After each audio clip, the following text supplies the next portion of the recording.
welcome back to my channel. I hope that you're doing well. Welcome to another video and welcome back to day 11 of 12 Days of Bookmas. I cannot believe that we are already at the second to the last video of this series. Like, it came and went just like that. Thank God it's the second to the last day because I'm running out of things to wear. I have no more Christmas shirts, so I've stolen my husband's Christmas shirt, so we're rolling with it today.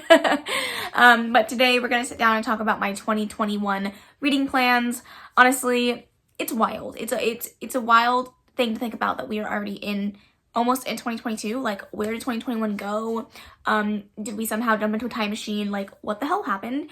But I'm excited to be starting a new year, hopefully with a lot of new and exciting opportunities and fun times and great memories made with you guys. So really excited.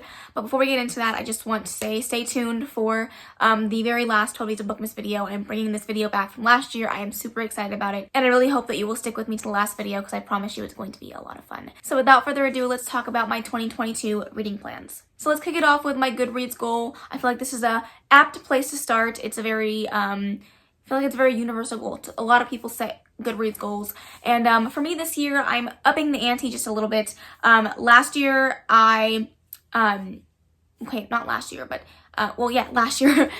year I didn't really set a Goodreads goal, and then this was the first year that I really was like pushing myself to reach my Goodreads goal. But I found that I gave myself a little bit too much leeway. I set my goal at 125, which is an absorbent amount of books. Like, don't get me wrong, I know that's a good amount of books to read, but I am currently at like 217 or something like that. So I way surpassed that goal pretty early on. So I'm going to be setting my goal at 150. Again, it's only 25 books more, and I know that I can read more than that, but this next year, I'm really going to focus on getting some of the things done that I would like to get done, and that may take up a little bit more time than I would normally use to read the extra books that I read each month. So I'm trying to give myself some leeway in case I don't hit that goal. And if I don't hit 150 at all, like, that's fine too. If I go over it, that's awesome. But 150 is going to be like my concrete goal for the Goodreads reading challenge. And then if I want to up it or lower it, then I will do so when the time comes. And then one more thing that I'm bringing in from last year is I would like to continue to read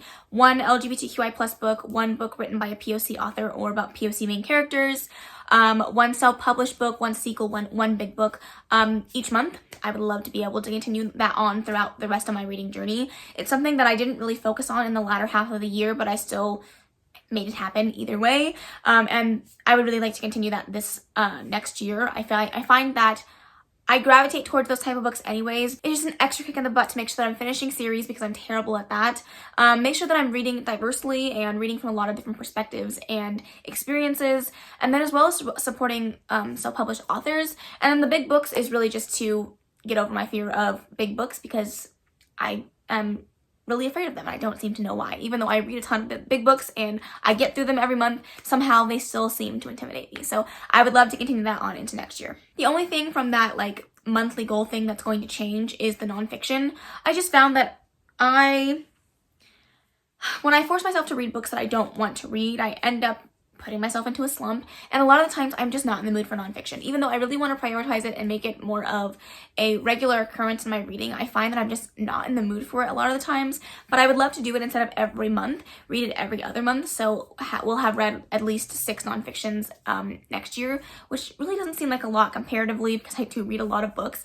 But like I said, I'm just really not in the mood for them, and I don't want to push myself to read something I'm not going to overly enjoy because I'm not in the mood for it. So I'm trying to set myself a goal to continue to push myself out of my comfort zone and read nonfiction, but I don't want it to become a chore every single month that I then begin to not enjoy. So I'm feeling like setting it every other month will be a little bit of a buffer in between what I want and what I should be reading and getting off of my shelves. And then this year I decided that I'm really going to focus on some year-long challenges. The first one being Buzzwordathon, hosted by Kayla over at Books and Lala.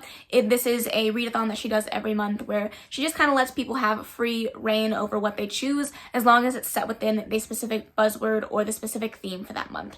So I'm not going to be going over to my TBR for that particular set of choices this time around, just because I'm trying to keep the Buzzwordathon very fluid and dependent on what I pull in my TBR bingos and things like that.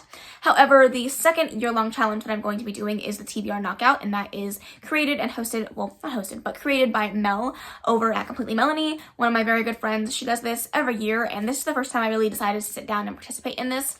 And I did set out an entire TBR for the TBR Knockout, and I did that specifically because I really want to focus on some books that I've been on my TBR for quite some time, that I can finally get off my TBR, or books that I've really been anticipating and just haven't found a way to get them into a TBR bingo.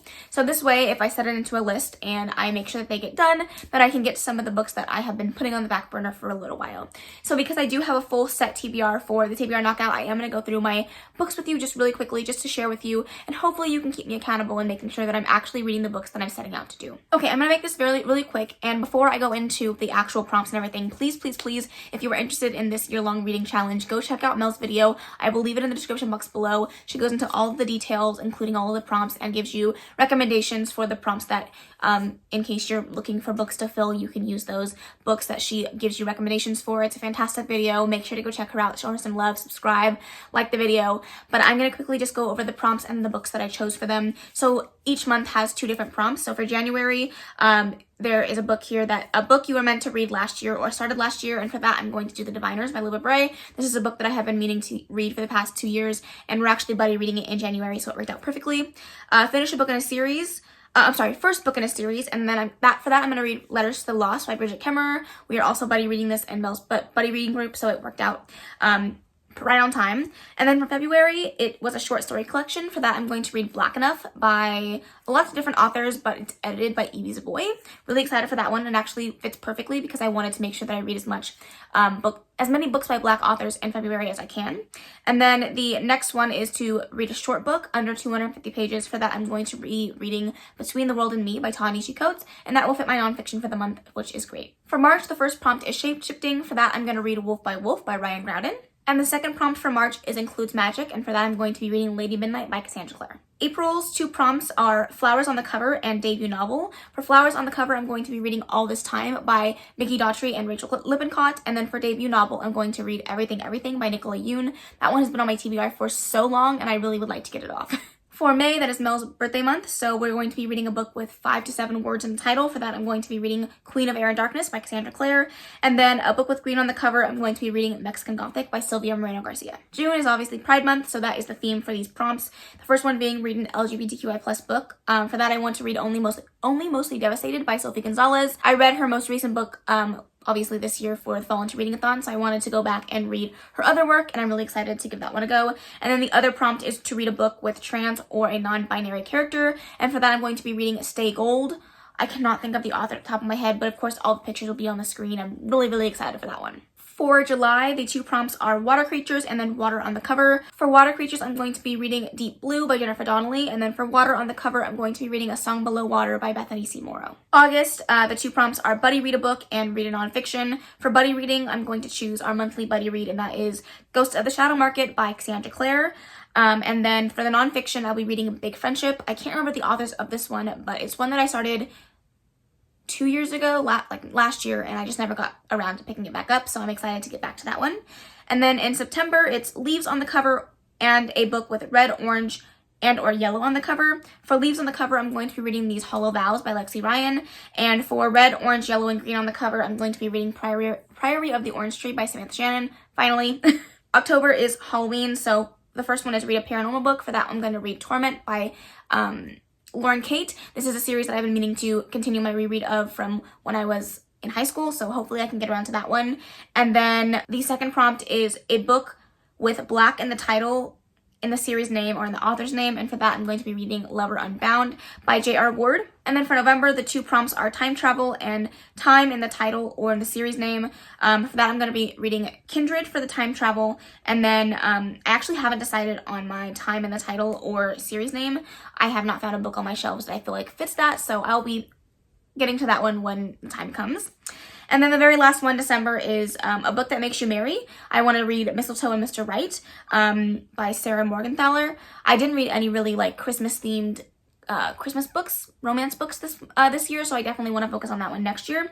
And then a bookish book, I'm going to read Sorcery of Thorns by Margaret Rogerson. The next goal that I'm going to talk about, I'm just going to gloss over really quickly, and that's really going to encompass like the entirety of my goals for 2022, and that is my 22 books to read in 2022. For that, my focus is to read sequels, to read books that were published in 2021 that I didn't get around to reading, and to read a few 2022 new releases. So that video will be coming to you very soon, so stay tuned for that if you're interested in seeing the books on that list. But to end out this video, I'm going to talk about my top 10 priority books that I need to get to before the end of next year. I just made a list of top 10 that I have been on my TBR for a really long time that I really wanted to get to. I just haven't gotten around to putting it on a TBR. So these are my top 10 priority books that I'm really hoping to prioritize on top of my other things that I'm trying to get to this year. The first one being Daughter of Smoke and Bone by Laini Taylor. I would really love to read any Laini Taylor. You will see another book on this list as well. I just really need to get around to her, and I'm tired of beating around the bush. It needs to get done. I would like to finally continue with the Me Before You series by Jojo Moyes, reading After You. I've heard really good things about books 2 and 3, so I definitely want to get around to this one. Like I said, I would also like to read Strange the Dreamer by Laini Taylor. This was on a ton of lists last year. I'm putting it back on another list for 2022, so please, can I please read this? I would like to also finish Saga Volume 4, which is currently what I have purchased in the Saga series. So with them coming back from their hiatus next year, I would like to get more of this series read. I'm really excited to get around to Volume 4. I have loved all the books so far that I've read, so hopefully I can get around to this one ASAP. I would also love to finish out this duology and read Crooked Kingdom by Leigh Bardugo. I loved Six of Crows, and I really would like to get around to this one. I just haven't had the chance to actually sit down and read it. A book that's been on my TBR for forever is House of Salt and Sorrow by Erin A. Craig. I would love to read this one in the October, November time. It gives me spooky vibes, so hopefully I can remember that this is at the top of my priority list. Up next is Daughters of Neri. This is by Renee K. Amayo. I would love to read this. I picked this up after hearing really nothing about it, and it was on my anticipated list of last year, and then I've had it on my TBR for almost a year now, and I still haven't read it, so I would love to get around to this one. I would also love to read another Colleen Hoover, so I would love to read November 9.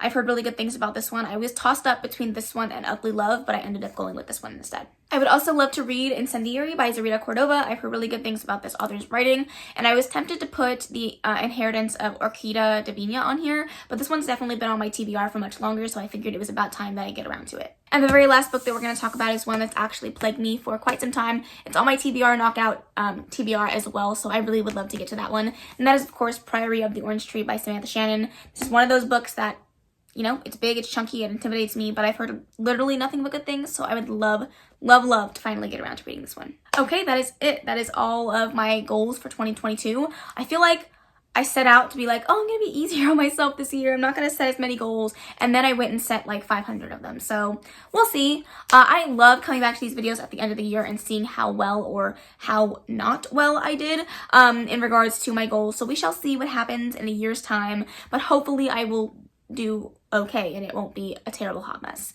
I would love to know down below if you guys are setting any goals for 2022 and how you guys did with your 2021 goals. Please feel free to let me know. Let me know if you guys have a priority list, if you're participating in TBR Knockout or Buzzword-a-thon. Let me know all of that. I would love to hear your thoughts. I'm super excited to see you guys in 2 days to end off this 12 Days of Bookmas series with a very fun video, so I hope that you'll join me. That is the end of this video, though. I really hope you enjoyed it. If you did, please make sure to give it a big old thumbs up. Don't forget to subscribe before you leave. And of course, leave any comments, questions, suggestions in the comment section below, and I will see you in the next video. Bye.